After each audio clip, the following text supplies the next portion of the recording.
everybody to Survive in Advance on the Grueling Truth Sports Network. Survive in Advance is brought to you by MyBookie.ag. To find out more about MyBookie.ag and the special offer you get with the Grueling Truth Sports Network, you can go to the top of the GruelingTruth.com page, click on the MyBookie banner, which will take you to get up to 100% cashback bonus on your first deposit up to $300. You can also go to MyBookie.ag and put in the promo code TGT100. I am your co-host for Survive in Advance, Mike Goodpaster. Right now, I'd like to welcome in my other co-host, a man who picked the Lakers to win it all a few months ago. I'm kidding. But he did pick Villanova this year, who lost in the second round. But he did win a national championship in 1981. But unfortunately, he's not the only one from his school to do it now that Kyle Guy has done it. Help me welcome to the show the best basketball player to ever come from Lawrence Central High School that I've ever talked to. Steve Risley. How you doing, Steve? I'm actually not the first player to win a national championship from Lawrence Central High School. Norm Sloan, in 1974, led the North Carolina State Tar Heels to a national championship. I didn't say you were the first. I said that you're the only one I've ever talked to. Oh, okay. All right. And Mike, it's good to have you back. You do the introduction much better than I do. We were worried about you. We knew we had lost you on some hiking trail in Hawaii, but then we know you live your life on pretty much a plant-based diet. See, this is the thing. I don't get lost. So I eat plants and I shit rockets. Well, so Mike, I'm always safe. Mike, I said you were lost trying to cover for you for the fact that you just didn't give a damn about Survive in Advance to be here all last week. So I just was trying to cover, making up a story saying you got lost. Well, actually, it was this week, and you really don't have to make up a story. I just had other shit to do.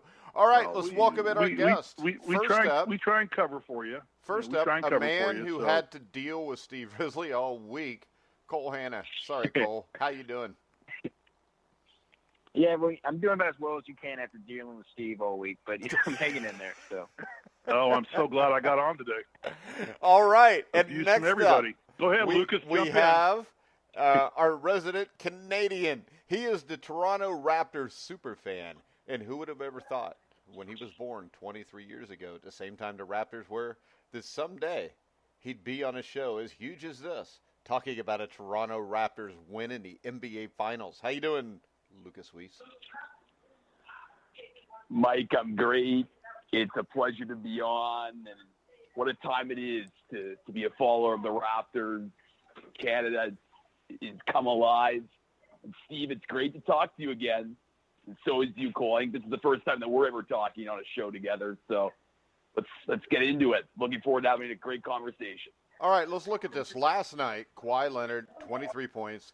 Pascal Siakam, which is the huge one, 32. Marc Gasol, 20. Danny Green, 11. Fred VanVleet, again with 15. Up until Game 3 against Milwaukee, it was Leonard by himself. What has changed with this team? I know the other people are scoring now, Lucas, but where has this been? And for guys that didn't watch during the regular season, is this how the Raptors' regular season went, and then something went wrong at the start of the playoffs, and now they've got it back, or exactly what happened here? Well, the regular season, they had some great production, but it was always inconsistent. I mean, a stretch of games they do well, another stretch of games they wouldn't do so well. And then, as you guys saw in the playoffs, in the Philadelphia 76ers series, Kawhi Leonard stole that series. And when he wasn't doing well, the other players were just not doing well either. But something happened, and I think it was just the confidence of getting that buzzer beater shot, getting over the demons of losing in the second round. So then when they played Milwaukee, they were like, okay, we need to, really step up here. Kawhi won us that series. We need to help and provide him with some success in this one. So that's just really transcended. It's why they beat the Milwaukee Bucks. And it's why last night that they beat the Golden State Warriors, because, Kawhi was defended really well, but the way in which the supporting cast of Siakam, Powell, Fred VanVleet have been playing, this is a really dangerous basketball team. Yeah, and when we talk about the bench, Steve Steph Curry's the one that needs help now. He finished with 34 points last night, 5 assists, 5 rebounds, 8 of 18 shooting, 4 from 9 from three-point range, got to the free throw line 14 times. And it's kind of what I said before when they played Portland or in Houston. I thought that actually they were a better team for the kind of teams they had to play against. But now against Toronto, this is a team that I don't think, without Kevin Durant, I don't think they can win this series. And even with him, I don't know if they match up that well, especially if Toronto's bench keeps playing the way it is and Steph Curry's got no help. Yeah, I agree. They're going to have to get Kevin Durant back to be competitive. What's more important to me, and we'll talk about the bench, but I go down here, I look at team shooting for Toronto, 50% from the two-point line and 40% from the three-point line. That's damn good shooting in playoff basketball from playing against a team like Golden State. So when you're shooting 50% basically from two-point range, you don't have to take a lot of shots. If you're hitting half of them, you're going to be in good shape, and that's how they get a 9-point win out of this thing. But, yeah, they didn't get much out of Cousins last night. They got 8 minutes out of him, 0 for 2. Put up 3 points, all 3 of them on free throws. Basically, their starters played pretty much the entire game. Iguodala and Bell had some less minutes, but other than that, you're at 40 minutes for the rest of the starters, and really only got 28 minutes out of Looney and 18 minutes out of Livingston. Other than that, their bench production's way off. They've got to get Durant back, or this could be a 4-2, 4-1 route in favor of Toronto. Toronto's just – I've seen this happen. We all have. Toronto's just playing dang good basketball right now. They don't care who does what. Evident the fact that, in my opinion, Leonard only gets 23 points last night. He's been scoring in the high 30s, and he does what he needs to do to make sure this team wins. So Toronto's or Golden State's got to figure some things out here real quick. So let me ask you this, Steve. Right now, would you consider Toronto the favorite in this series? I think you have to. Okay, I think that was pretty much a beatdown last night. That wasn't a close game that they won on a fluke. I mean, Toronto controlled that game, I thought, the entire game. I thought they had control of that game all the way. They dictated what happened. And so do you expect Toronto to win this series now? I expect it to be a hell of a series. I still say you still have to factor in Golden State's five consecutive playoff appearances. They know how to. If anybody can fight this, they can. But this Toronto team is the real deal. So is Toronto still a Cinderella? No, they're not a Cinderella, and I never meant to call them a Cinderella. They were the underdogs. But they're no longer the underdogs. They're in this hunt. All right, Cole. Andre Iguodala, 6 points. Jordan Bell, 2 points. Number one, you're not going to win when your center is scoring 2 points in 12 minutes. They're having to play a little small. You got Looney with 9 points, Livingston with 6, and you got Marc Gasol scoring 20 points. It's going to be real hard for Golden State to win because they don't get that kind of production in the paint. Yeah, exactly. And that's where DeMarcus Cousins' return was supposed to be a big help there, but I think everyone agrees he was obviously not 100%. He just plays 8 minutes. Like Steve said, 0-2 from the field. He's clearly not 100%. Who knows if he'll ever be 100% in this series. So that's going to hurt Golden State down the stretch, especially if Marc Gasol is going to play like that, because Marc Gasol has been a guy that's been very, very inconsistent as far as the production he's given Toronto. He's had some really good games, and he's had some games where he's just been, you don't even notice he's on the floor. So if they're going to get that kind of Marc Gasol, who's the all-star caliber Gasol we've seen at different points throughout his career, Toronto's going to be a really, really tough team for Golden State to match up with. But I would say I'm not going to completely switch and say Toronto's the favorite in this series. I think the Milwaukee-Toronto series is a perfect example. Don't completely flip the script too early. A lot of people said Milwaukee, they're going to win. It's 2-0. That series is over. Didn't work out that way. I mean, Toronto in the first round dropped game 1 to Orlando, and obviously that was not a sign of things to come. I do think Golden State is, like Steve said, they've been in this situation before. They have so many different weapons they didn't show up last night, but, they've shown they can go off at different points. But I will say they're going to need Kevin Durant in this series. There's been a lot of talk that Golden State, maybe they're better without Kevin Durant. But last night they definitely could have used Kevin Durant. They needed a guy that could go and create some offense for himself. Really, it was just Steph Curry for large stretches of the game last night. He was doing that. They need a guy like Kevin Durant that can just score it well, and they didn't have him. It doesn't sound like they'll have him in Game 2 either, so we'll see if they can get him back in Game 3 or Game 4. All right, so let's do this, Lucas. When I look at this, and I think this is the best sign for the Raptors, because if Kawhi Leonard would have went for 40 points last night, it would have been like, okay, but how long can he keep that up? The big key here to me was he scored 23 points, 8 rebounds, 5 assists. He just kind of grinded it out. He got himself to the line 12 times, hit a monster 3 towards the end. But if the Raptors can win with Leonard just having kind of an average game and Kyle Lowry not scoring in double digits and nobody off the bench other than Fred VanVleet really doing anything, this is going to be a tough series for the Warriors.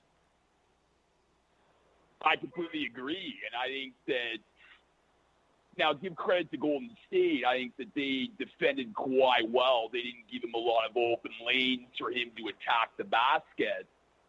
But I think where the mismatch is with Siakam and whoever's inside for Golden State. I mean, Draymond Green needs to be a lot more physical. Needs to be a lot more physical with Siakam because Siakam didn't get those kind of open lanes against Philly with Embiid or Milwaukee with Giannis Antetokounmpo.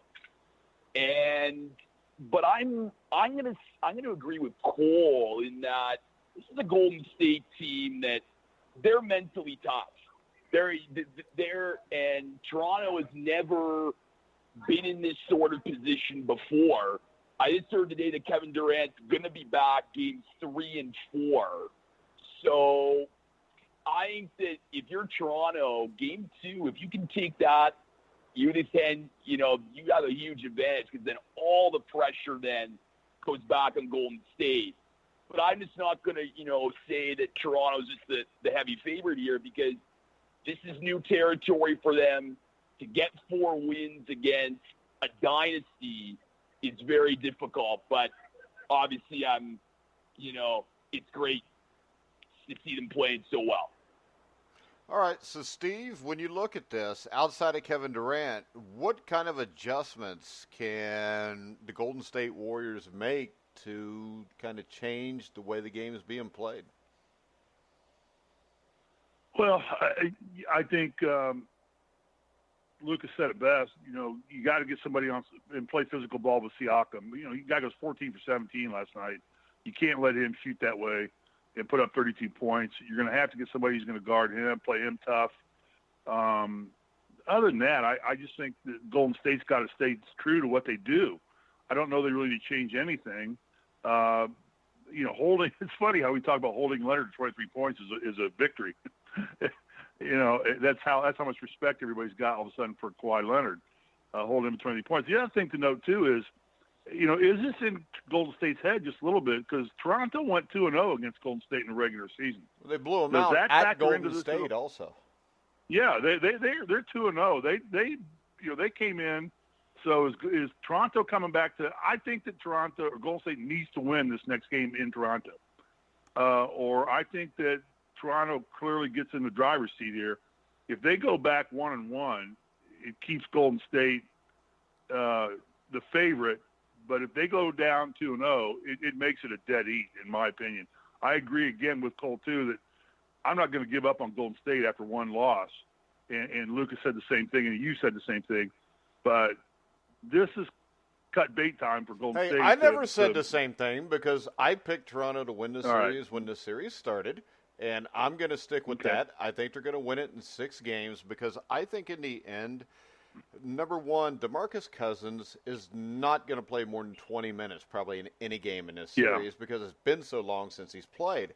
My other question with Kevin Durant, if he doesn't come back to Game 3, or if he doesn't come back until how Game effective 3, he's going to be. how is he going to be able to be effective there? So my thing is this. Right. If Toronto's up 2-0, you're going back Game 3, Golden State, a ton of pressure on Golden State. What if Durant cannot perform like he usually does? And the next thing you know, this is 3-0. Series that I would equate this with would be like 1989 when the Pistons swept the Lakers. And going into the series, the Lakers were a small favorite because people didn't realize that they were done yet. People kind of thought they might be. They'd won a 7-game series the year before against Detroit, but Detroit came out and they won 2 close games in 1989. And in the first game, at the end of the first game, I think it was Michael Cooper got dinged up. At the end of the second game, Magic Johnson got dinged up. So you're going back to L.A., and L.A. has to win this game. They've got guys playing that aren't completely healthy. They get beat. They get run out of the building. Now, I'm not saying Golden State's this Detroit team, but I know this. When you're an underdog, this is the thing. Lukas, in Toronto, do people really think that the Raptors are underdogs in this series? Absolutely not. Okay, now this is my Absolutely other not. point. Because I've lived through this before. 1990, different sport, baseball. The Cincinnati Reds were playing the Oakland A's. The Reds come out and dominate Game 1. They beat them 7-1. And on the front of the Cincinnati Enquirer the next day is Davis stuns Goliath. And I'm reading that, and why are they saying Davis stuns Goliath? I mean, Eric Davis hit the home run. They ended up winning the game. And then when I start reading, I find out the A's are like a 4.5-1 favorite, and everybody thinks it's going to be a sweep the other way. But the point was this. In that game, the thing people missed was, just like the Raptors this year, the Raptors have been a dominant team. They've won close to 60 games. They were only a couple games behind the Bucks. And I will be the first person to admit when I'm wrong, and I was completely wrong. They're a lot better team than what I thought they were. I thought Leonard was a great player. I didn't think there was enough around him. I was wrong. So this is a team that has dominated all year. They've beat Golden State twice. They just won Game 1 in what I think is a dominant fashion. When you win by 9 or 10 and Leonard's only scored 23, that would be like the Bulls in 1992 winning by 10 when Jordan's held to 23 by Joe Dumars. Because that just, usually when you hold a player like that under 30 points in a situation like this, you're going to win the game. So I think the big thing here is Toronto really believes they can win. Toronto knows they can win.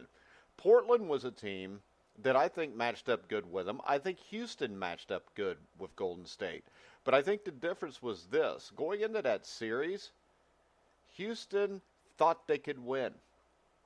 Portland thinks they can win. The difference here is Toronto knows they can win. And that's a huge difference because then it doesn't get in your head that Steph Curry's got the ball down 2 with 10 seconds left because you really, really know that you're going to stop him. Where the other guys were hoping they would stop him, Lucas.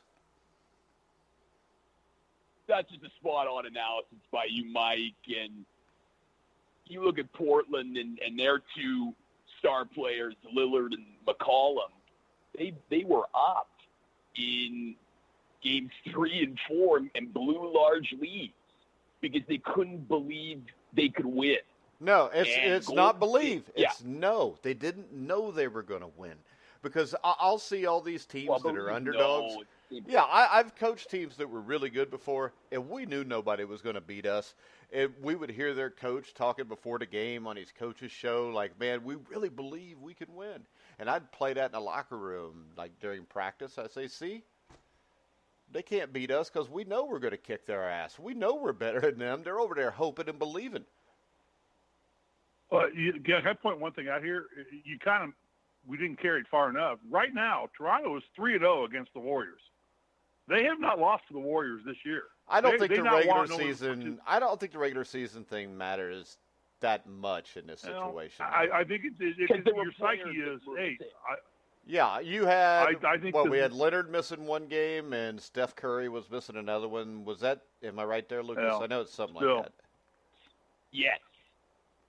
I'd rather say I was 3-0 against a team playing against them than I was 0-3 against them. I'd rather have that on my locker room bulletin board. We're 3-0 against these guys. We can beat them. I mean, they haven't beat us yet. under any circumstances. And, Golden State's putting up there, guys, we got to get a win. So, but the Golden State's not a team that's going to fold. But anyway, all right, go ahead. All right, so what do we predict for Game 2, Steve? Who do you like in Game 2? Game 2, to me, I think, is a huge game for Golden State. And it's a fairly big game for Toronto also. I mean, come on, it's the finals. Every game's huge. But if the Raptors fall down 2-0 here, or the Warriors fall down 2-0 here, they could be in a lot of trouble. Yeah, I hate making these picks because I'm no good at it. But I got to think that Golden State finds a way to win this game.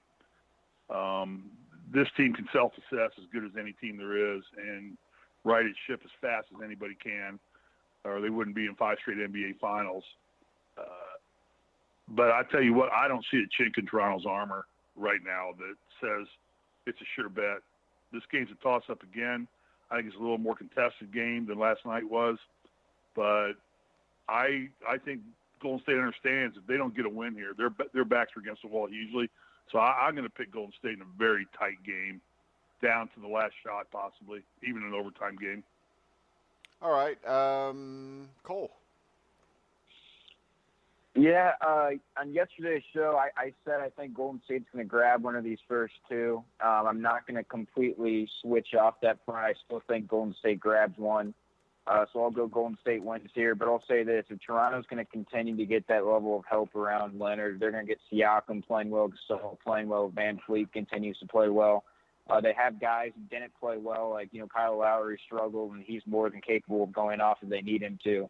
If they're going to play like that, I have a hard time seeing Golden State winning that game. I think Golden State's going to have to make some adjustments defensively to try to limit guys like Siakam. I mean, you have Draymond Green, who's an all-NBA defense-level guy. He needs to limit what Siakam – I mean, you can't let him go 14 of 17 from the field for 32 points. That's just going to be a recipe for disaster.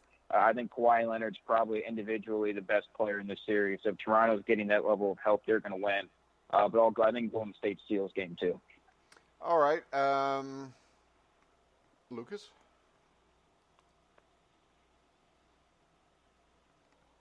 Lucas? Did we lose Lucas again? Yeah. I'll tell you what, them Canadians are much better at having an NBA team than they are the phone system. There we go. Lucas. Hey.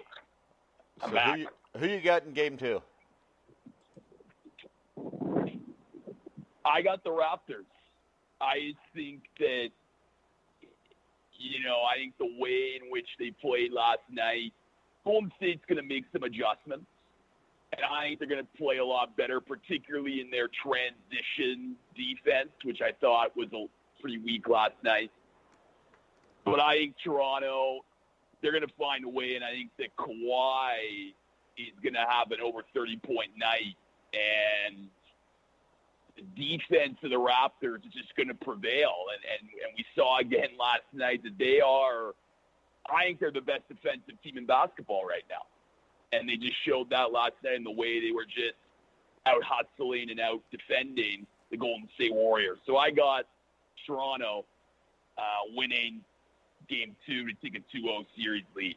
Yeah, I agree with Lucas. Now, we see with Jurassic Park and the way Toronto's gone nuts here, you want to talk a little bit about the effect that this has had on the city of Toronto with the Raptors' success, and maybe give some people that aren't in the inside there, just let them know a little bit about the history and what this means to the city of Toronto. Well, as you said, Mike, I was born in the Raptors' inaugural season, and they played their first year at Skydome, the same place where the Toronto Blue Jays play baseball. And back then, basketball was nowhere on the map in Canada. It was a hockey country. It was crazy about baseball, of course, because of what happened with the Blue Jays back-to-back World Series wins. But then all of a sudden, it took a really long time. And it took many years of heartbreak and pain and failure and, south of the border didn't really consider Toronto to be a legitimate franchise because it was still very obsessed, and rightfully so, about the big markets that occupy the NBA. But the NBA started, I think, in the 21st century to become more global. It definitely, in Europe and in Asia and in other countries around the world. I think the global thing came in 1992. Yeah, you can go farther back than that, but I think that, someone like Pascal Siakam probably wouldn't have an NBA job, given that he's from Africa, if it weren't for that global movement to start and then really accelerate in the 21st century. And then I think where the Raptors really change is when when Masai Ujiri came in as GM.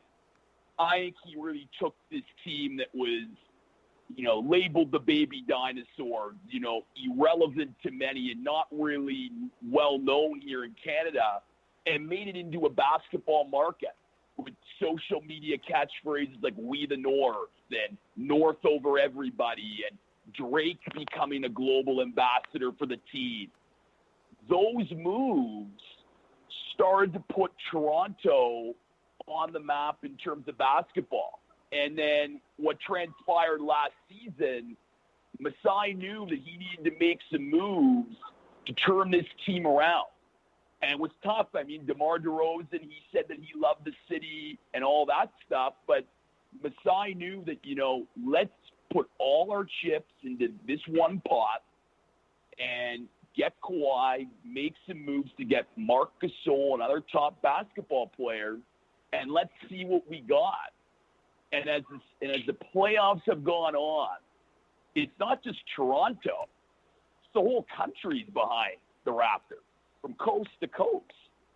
And it's just so exciting because this moment will then just explode basketball into being an institutionalized popular sport in Toronto.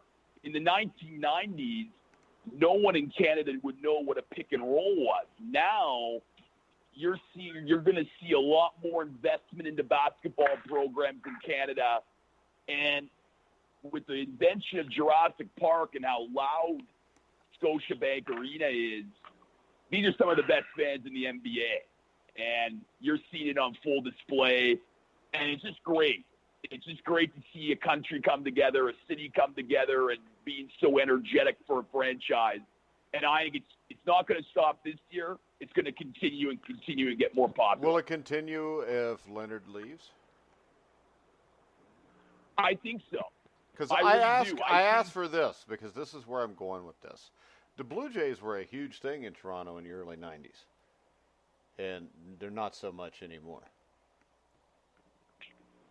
Yeah.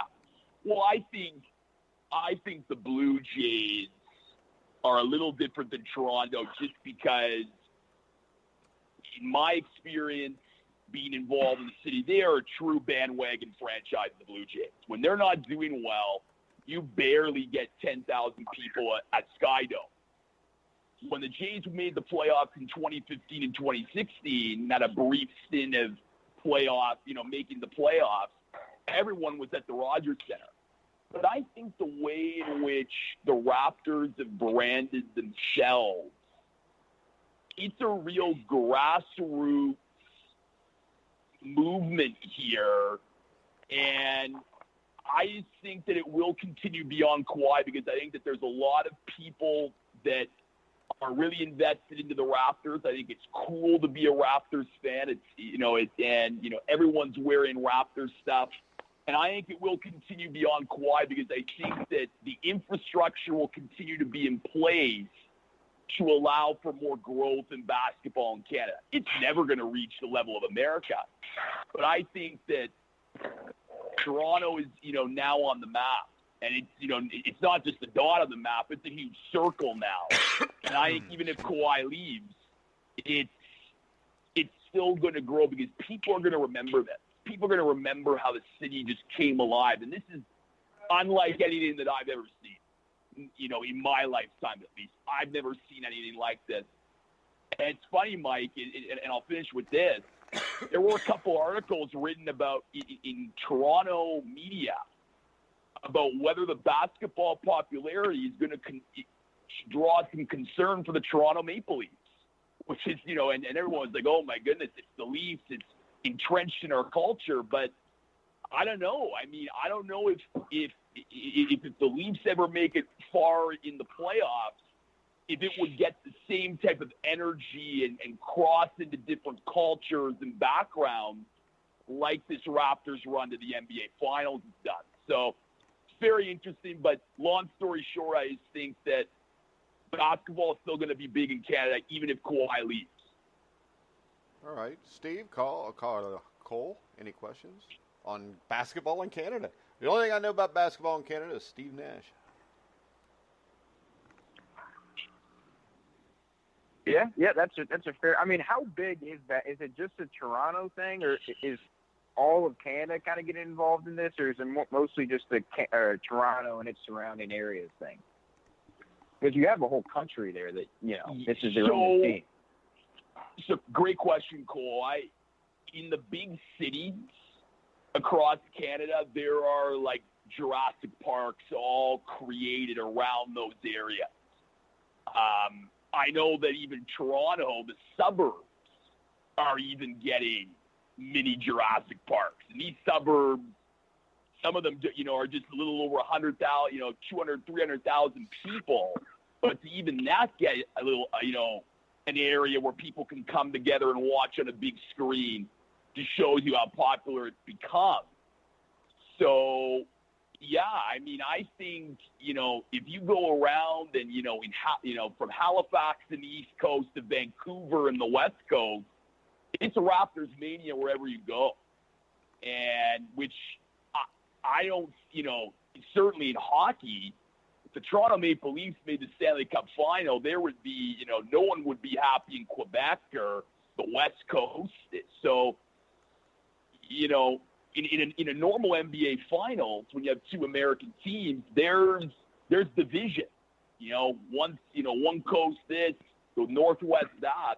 But this is the whole country for the Toronto Raptors. And if you look at the map, other than California, Nevada, and Hawaii, even in America, people are supporting the Raptors. So, but that's just because they're tired of Golden State right now. That's true. That's true. I mean, I think if they, if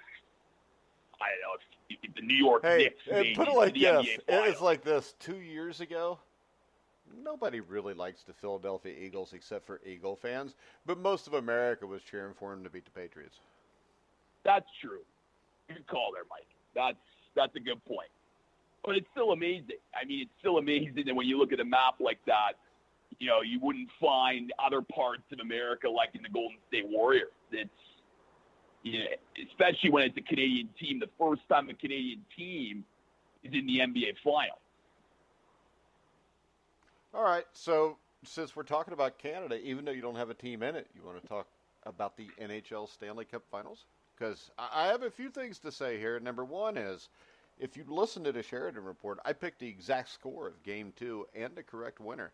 But I think the thing that has stood out to me is the Blues' top line of Jaden Schwartz, Braden Sheen, and Tarasenko. They had 3 goals going up against the Marchand, Bergeron, and Pasternak line. I think the Blues are going to win this series. Am I crazy, Lucas? No, I think that I would say it's a toss-up right now. I think both teams are very evenly matched. They got 2 really good goalies, and it's very defensive. If you like, defensive, physical hockey, this series is for you. There's not a lot of space. It's just good hockey. And what I'm shocked at, Mike, is how low the ratings are. The first 2 games, this Stanley Cup Finals is lower than last year's Stanley Cup Final with the Caps and the Golden Knights, and even lower than 2 years ago. So it's too bad because these are 2 relative, these are two Yeah, but old don't you kind NHL of compare it to franchises. this? If you look at basketball, like in the early 2000s when the Pistons and Spurs were playing like 80 to 78 finals, don't you think that maybe since it is more of a defensive, hard to get any kind of space, people like, especially in this country, wide open, scoring at the ass, and True. what we're getting here is we're getting physical, brutal hockey. And that's what I want to see because I love physicality and brutality, even if it's in gymnastics. Yeah. Yeah, I mean, I like to see that too because this is kind of a throwback to what hockey used to be. Hockey now is like what you described, Mike. It's speed heavy. It's, get into the open space. It's end to end. This is end to end to a degree, but you got to grind your way for goal. And it's just fun to watch. I hope the St. Louis Blues pull it out because Lord knows I don't like the Boston Bruins that much. But it should be a great series because I think it's very defensive. And I just think, for the Blues is, can they generate that consistent scoring from their top line, over a 7-game series. I think they've done it this playoff, but the Boston Bruins is by far their most difficult opponent. And they have guys that can score, and they also have Zdeno Chara, who's just a beast back there on the blue line. So to me, it's a coin flip one way or the other, but I think you should definitely continue to ride your pick because the St. Louis Blues have been the best team in hockey since January when they were the worst team. They've been the best team, and they've gone on quite the run. And it would be, if they were to win the Stanley Cup, one of the best stories of this year, the way they were able to come back. All right. Steve, Cole, don't worry. I'm not going to ask you about the hockey. We're going to go ahead. We're going to transition to the NFL. And I'm going to start with Steve here. The NFL's collective bargaining agreement, the CBA, with the NFLPA, that's a whole lot of letters, is set to expire after the 2020 season. The two sides have been busy trying to negotiate a new deal this offseason. And although things seem to be going well, DeMaurice Smith, who is still telling players to plan for a work stoppage. Any concern here, Steve? Really, these guys should be preparing like there's going to be a work stoppage all the time so they're not broke 3 years after they retire. But is there anything here? Do you think there's a little smoke so there might be some fire? Yeah, I haven't followed it that closely at this point in time. Just 2020, a lot's going to happen between here and there. I don't think that the NFL needs a work stoppage or wants a work stoppage. They'll get things together. They'll come to an agreement. Nobody wants a work stoppage. It's not good for the image of the NFL. So I don't foresee one coming. All right, Cole? Yeah, obviously these negotiations can always be kind of fickle and difficult to predict. I don't think the NFL wants one. I don't think anyone wants to see one. But, whether they want one, just because they don't want one doesn't mean we won't get one. I haven't followed it as closely. Who knows what will happen? Hopefully they can get something figured out. No one wants to see them, postpone or delay the NFL season based upon some, different facets of the negotiations that they can't come to an agreement on. But hopefully we see him play. You don't want to see it get delayed. All right. Lukas, your thoughts? Well, my thoughts are, I think there should be concern. I agree with Steve in part that a lot can't happen. But there has been so much that already has happened between the last CBA signed and now, where at this moment in time, it's hard for me to believe that there's not going to be a work stoppage. You think of Bountygate, Deflategate. That showed how the NFL and Roger Goodell had way too much power. Judge, jury, and executioner Roger Goodell was in those cases. And the players were unhappy about that. There's definitely going to be a wedge there. You know that the owners are going to want to play more games. They were talking about this week proposing an 18-game season. You think players want to play more games? risk their lives, Well, risk let's their start health? with that. I don't think so. Do you think there should be an 18-game season? Because I think they still want to keep the 4 I don't games in think the so. preseason too, don't they?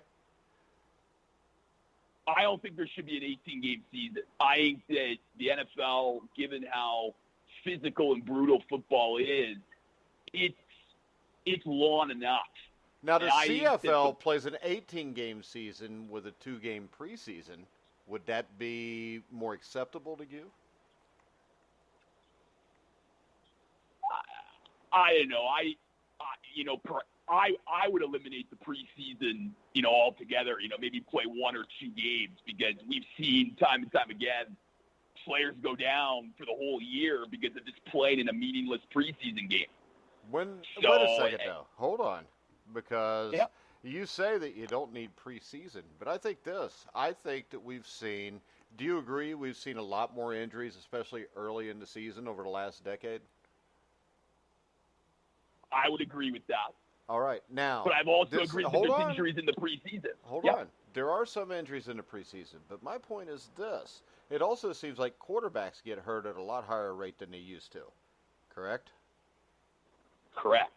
All right. So my problem is this. Over the last few years, like the Bengals, they'll play Andy Dalton for the first 2 series of the first game. They'll play him for maybe a quarter of the second game and a half of the third game, and that's it. So he's played basically 1 game in that month. I think this, and when you look at practices now, there's no contact in practices, which I don't have a problem with. But you do need to get your timing down to tackle. And with not being able to tackle, like if you're, I don't know, who name me a great linebacker. If you're Khalil Mack, Bears aren't going to play you more than a total of 4 quarters in the preseason. So maybe that timing's not down, or maybe the guys around you's timing's not down. I think that's why you're seeing more injuries earlier in the season. And I don't know. I think you're kind of damned if you do, damned if you don't, because at some point, Steve, you got to have some contact. And I think lack of contact is causing injuries also now. I'm in favor, frankly. All these teams go out and do these controlled scrimmages now, where somebody will come to Indianapolis or Cincinnati. The Colts will come down to Cincinnati for a weekend, and they'll have controlled scrimmages. I think you do your contact there, and I would be okay with a 20-game regular season schedule. 20 You're playing games? 20 games anyway. Why not? You're out of your damn mind. You're a 20-game season? Well, hang on. You're playing 16 games regular schedule. You're playing 4 playoff games. Why? You're charging people to watch the same for a playoff game or a preseason game.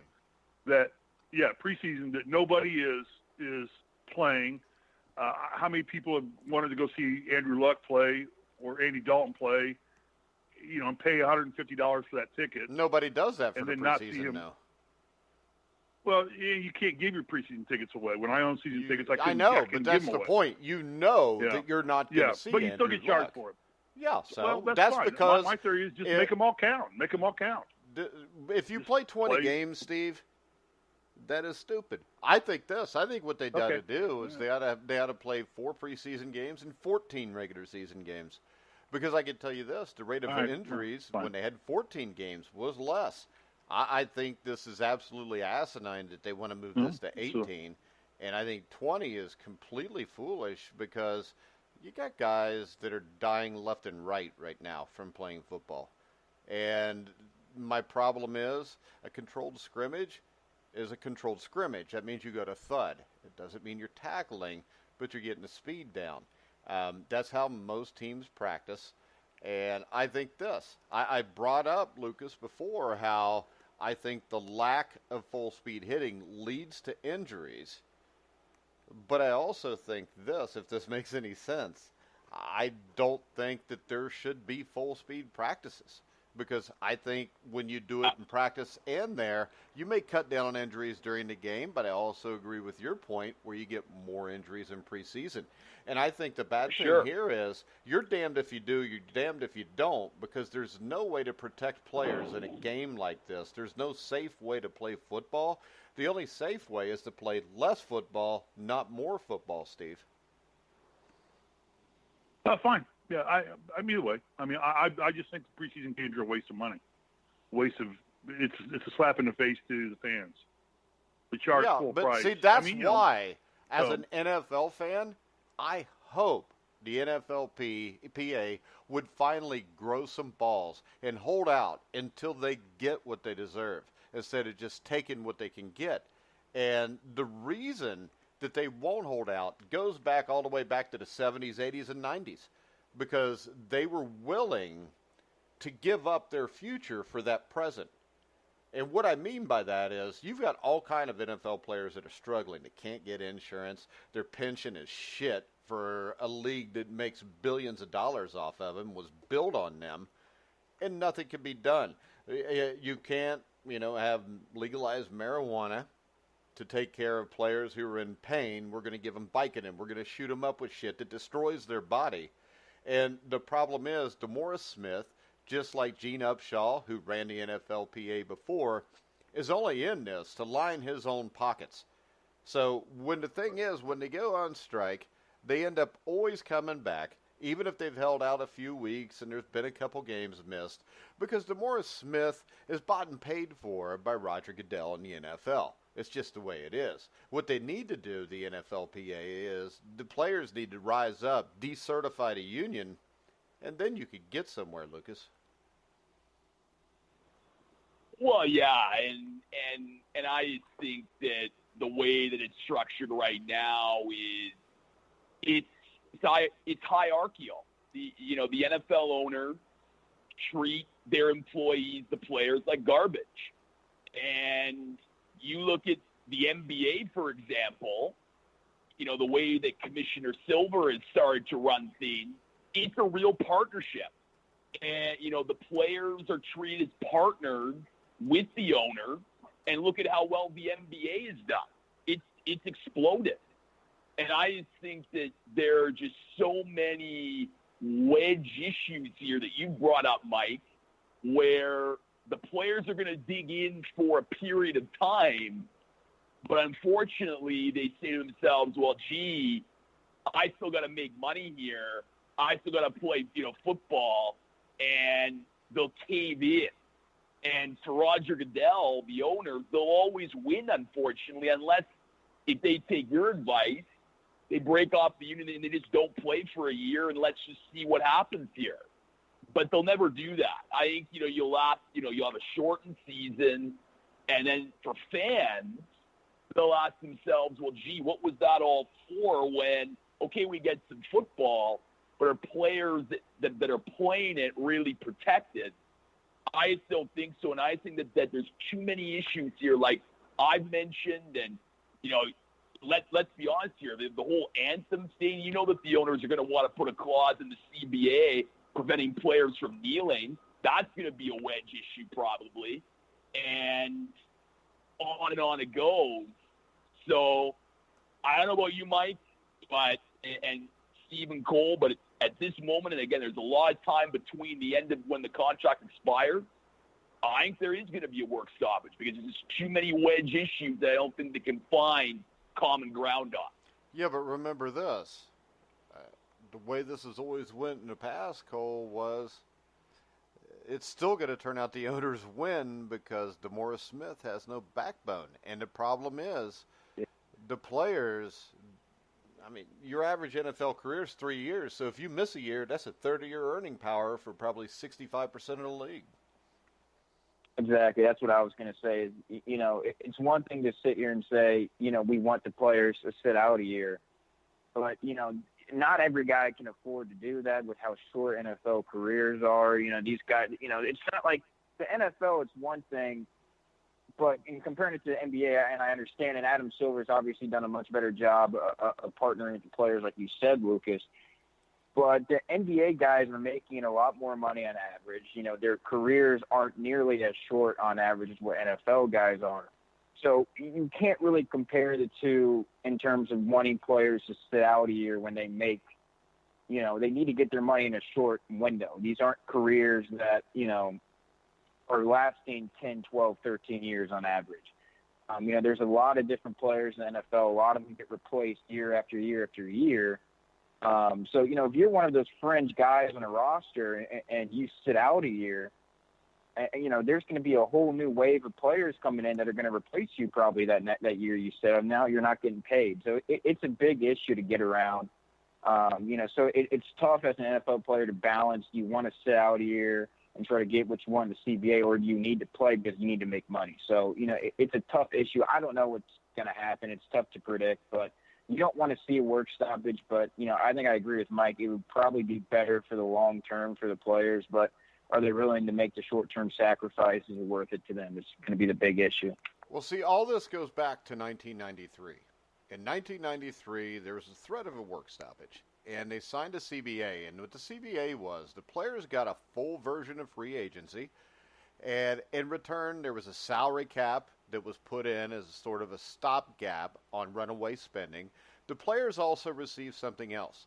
They received generous benefits that were put in, annuities, 401ks, enhanced severance pays, more years of health care coverage for retirees. But the kicker here was, when they made this deal, these new benefits would not be available to players who had already retired, which we see now with guys that retired before 1993 who are dying, have no medical care, nobody takes care of them or can take care of them because they don't have the money to do that.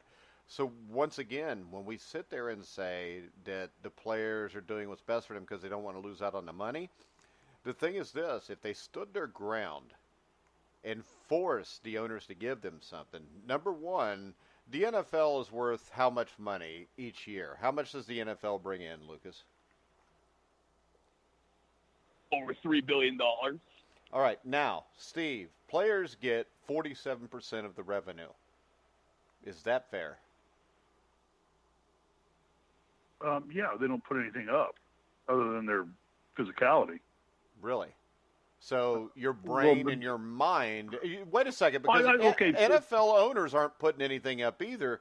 Because even, and this is why the NFL, the owners win in every strike situation, is because the way TV contracts are now. In 1987, the reason you had so-called scab games was because the NFL would not get played if the games weren't played.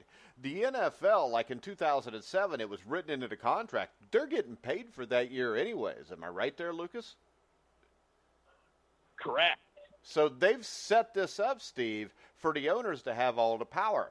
And at $60 billion, when you have players that basically are done within 3 years that will have physical complications from the sport, I think it's hard to say they don't deserve 50-50 at least. Okay, that's your point of view.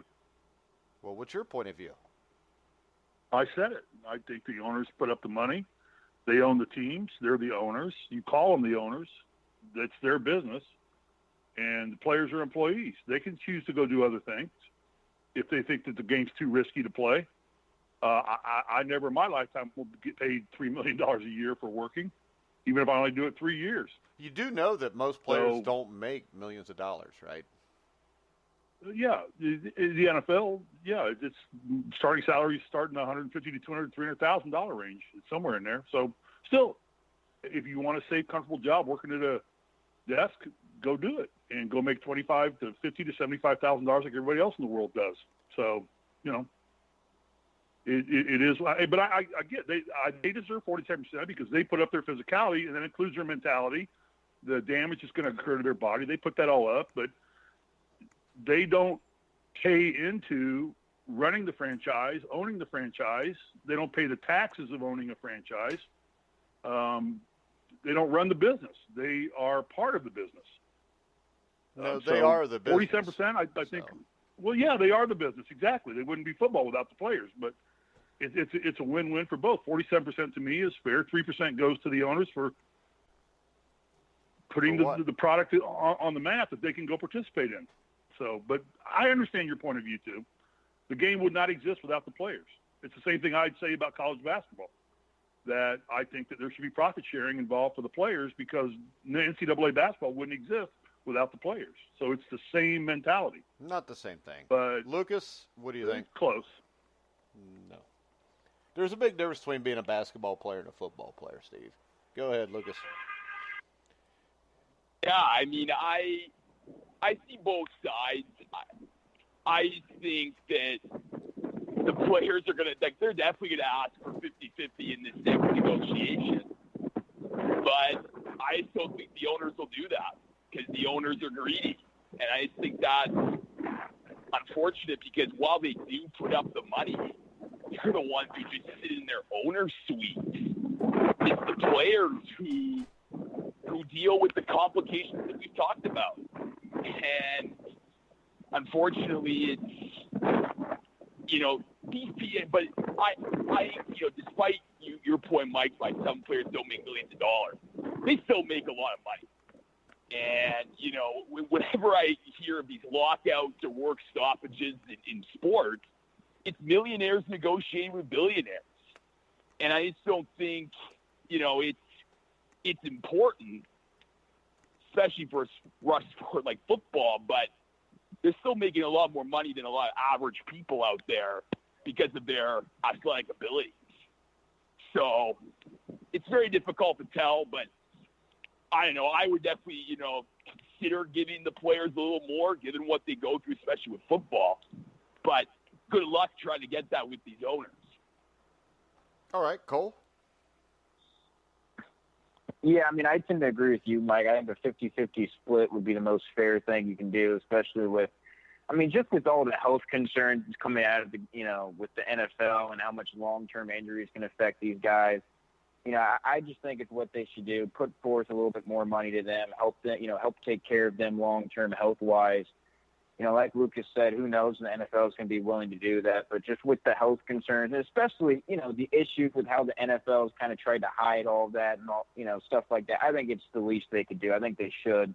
Whether the owners will or not, I have no idea. But I think it's what should happen. All right, so Steve, is it your point that the players know what could happen to them, so they shouldn't really get anything else?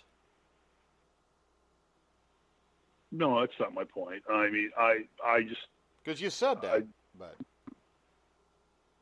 I think 47% is, what is the NFL Players Association doing with that 47%? There are greedy players who are taking $35 million a year revenue and not goes into the distributing salary them. cap, correct, Lukas? Correct. Okay. Yeah, so nobody's stealing anything. Yeah. I think what they should do, Well, keep nobody's it stealing 47%. anything. I'm saying, and, they're stealing. are the players taking care of the players? Are the players taking care of the players? How do the players take care of the players? The only way you need to take care of players that were there instead of before Russell you. Wilson taking a $35 million a year deal, how about he takes 25 and says, part of this goes back into the players' fund, so we take care of the players who played before us, who got us these contracts. Well, how about this, though? And we put it back Wait in a to second. take care so of we're going to healthcare put this for on them? Russell Wilson, who makes $35 million a year, but Robert Kraft, who's worth $1 billion, we're not going to ask him to pay for his own stadium instead of taking taxpayers' money. Or Jerry Jones, who took $500 million of taxpayers' money. Where is the risk in owning an NFL franchise? There is none. There is no risk in owning an NFL franchise. No, but none yet whatsoever. There's a risk to play, but since they've got a risk, the owners have no risk. Their money's taken care of for decades now. So I don't see this thing where they've got no risk, they've got a risk. The fact is this. The NFL and their owners covered up the concussion issue since the 1970s at least. And now, Kenny Stabler died of CTE. He died with CTE. All these guys that were superstars. Terry Bradshaw's starting to have difficulties. Jim McMahon, all these guys are. These owners would not have these freaking free-ass stadiums from taxpayers' money if it wasn't for these guys who, when they were told they got hurt and they couldn't remember their name and are puking on the sideline, they're told, you'll be fine. You just got your bell rung. Get your ass out there and do it again. And then the NFL until 2010 or 11 stood there with their hands in their air saying, there's no proof that this causes anything. And when you look at it now, it seems stupid that in 1980, I didn't realize, hey, getting my bell rung means my brain just smacked from one end of my head off of the other. Maybe I should stop doing this for a while. I never thought of that. Nobody did because you want to play the game. You know, my son, national championship game last year, gets a concussion. I make him come out of the game. I really wanted to put him back in. He really wanted to go back in because that meant everything. But we were smart enough to know because all this has come out. The problem was before, by covering it up, people just go ahead and make the choice that they're John Wayne and they're going to go out and play because nobody's ever really verified, yeah, you can end up a vegetable if you continue to do this. I talked to Kenny Easley, who in the 1986-87 season was given by team trainers with the Seattle Seahawks up to 30 aspirin a day so he could keep playing. And then his kidneys and his lungs and his liver all start to shut down and he almost died. It took him 20 years to get them to pay anything up. I mean, so when you look at this, Cole, I mean, the NFL owners don't really have a risk here. They need to start taking care of the people to put them in the situation they're in. The problem is, with big corporations in this country, I mean, the NFL wasn't even paying taxes till a few years ago. So to say that they pay their tax money is Lukas not. Weese. There's Lukas Weese. Lucas, you didn't answer your phone, son. You got to answer your phone when you tell me you got dropped. We'll try Lucas again. But, Cole, I think when you look at this, it just sticks out to me that something needs to be done. Yeah, you know, Mike, I agree. It's just, I mean, and you hit the nail on the head with just how they covered it up and all this. I mean, they owe it to the players to ensure their long-term health is covered, to ensure they can get the help they need. They're putting their bodies on the line. Especially the guys that are sick now that played before 1993. Oh, yeah, no, everyone, not just the current players. And the NFL, it's not like NFL can't afford to do this. They can afford to do this. They just need to lay out the money to do so.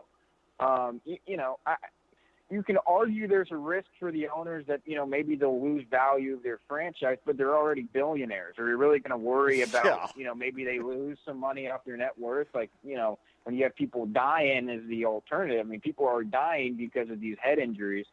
I think the risk is much, much, much greater on the NFL players' side.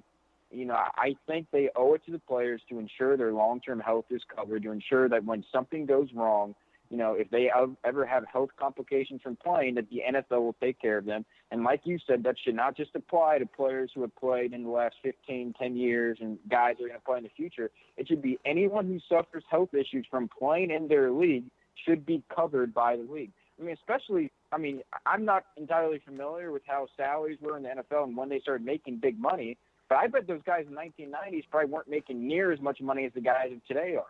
So they probably have a really, really hard time, you know, paying for these health expenses out of their own pocket. I bet a lot of guys probably can't afford to do that. It should be the NFL's responsibility to come in and help ensure that these guys get the health care coverage they need. All right, Steve? Yeah. All right, You have a Lucas? question? I agree.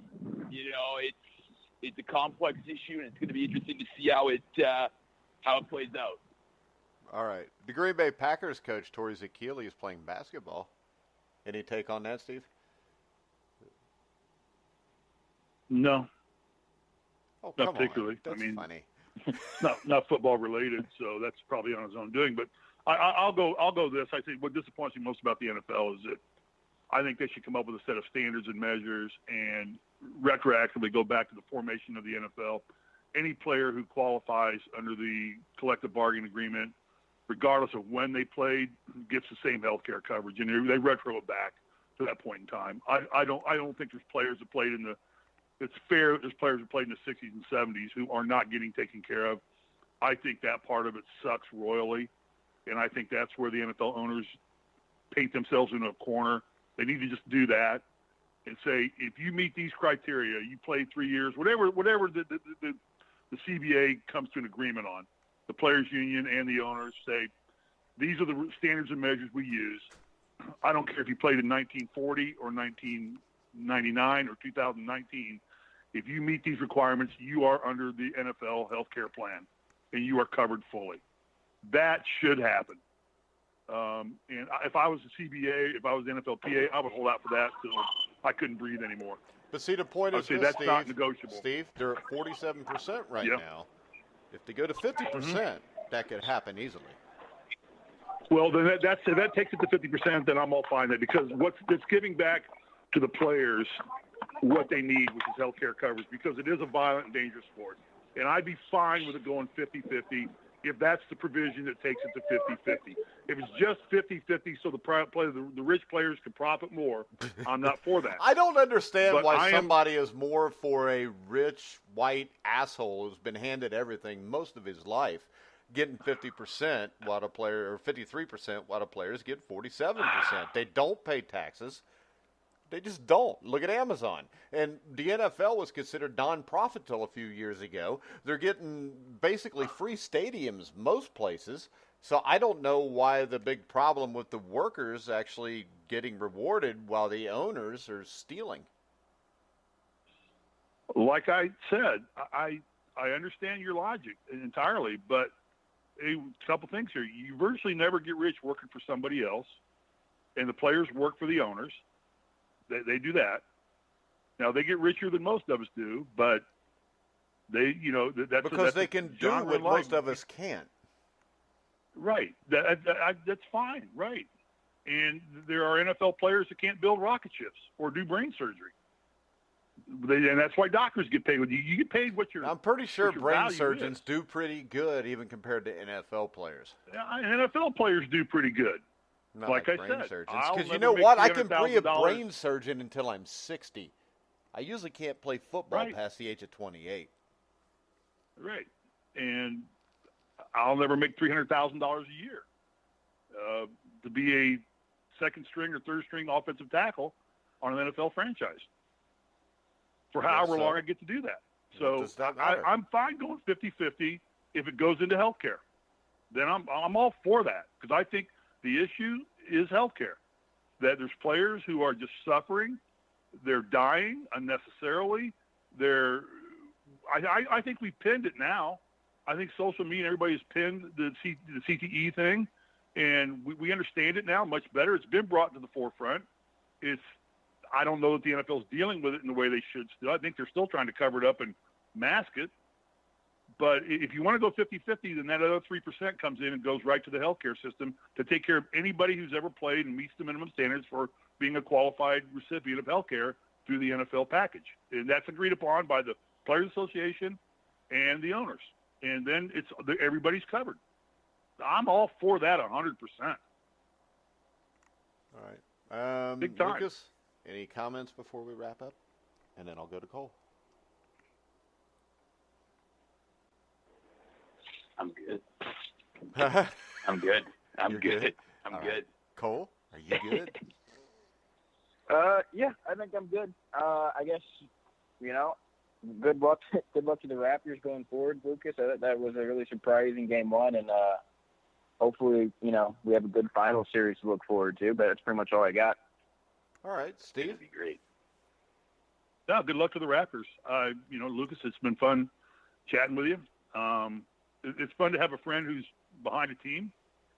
And it's great. It's great for Canada. It's great for Toronto. It's great for the NBA. I'm sure the NBA wishes it was Los Angeles and New York for marketing purposes, but I think for the game itself, it's great to have Toronto in there, and they got a chance to win this thing. They're not out of it, and it's pretty much a dead heat right now. Actually, they're up by so, one. Yeah, but we still all give some credit to what Golden State brings to the table, and we all expect Golden State to not, I don't know. We'll see. Toronto has not shown any weaknesses the entire tournament. So good for them. Get it done. They're not playing in a tournament. We've went through this before, Risley. I'm kidding. Finals. I don't know what it is. Whatever. It's a tournament. It's the playoffs. It's not a tournament. Okay. Jeez. What All were right, the rankings last night? It drew a 10.1 household rating in overnight metered markets on the ABC. Down 18% from the opening game a year ago. It's the lowest preliminary rating for Game 1 since an 8.9 in 2009. And the lowest for any finals game since 2013. Do Nielsen ratings take into account Canada? No. No, I think that's the big issue with, because I saw a lot of controversy about that, about the NBA didn't want that because I don't think that's counted into TV ratings. Well, I think the NBA will still make some money off of this thing. They'll be all right. They'll be fine. I also They'll know be fine. this. No matter what you say, Milwaukee wouldn't have given them any better ratings because Milwaukee's probably smaller than Toronto. Well, I know it is. So maybe if Philadelphia or Boston was in, but I don't know that Philly or Boston have the kind of fan backing that they used to have anymore either. So I'm just happy, Lucas, that the Raptors don't wear their cartoon uniforms that they were at the start of their 23 years. It always looked like a uniform that, the Rebels would play when they played against the Flintstones or something in a basketball game. But. All right, guys, we're going to wrap it up. Survive in Advance will return on Monday. In about 45 minutes, we'll have the Sheridan Report. Me and Bobby Sheridan talk a little NHL, MLB, and on this day. Tonight at 11, me and Jeremiah Pricer with Inside Boxing Daily. But we're going to go ahead. We're going to wrap it up for today. I want to remind everybody you can hear all of our shows on iHeartRadio, iTunes, TuneIn, Spreaker, Stitcher, Spotify, wherever you find sports podcasts. You'll find The Grueling Truth. So for Cole Hanna, Lucas Weese, Steve Risley, I'm Mike Goodpaster. You've been listening to The Grueling Truth, where the legends speak.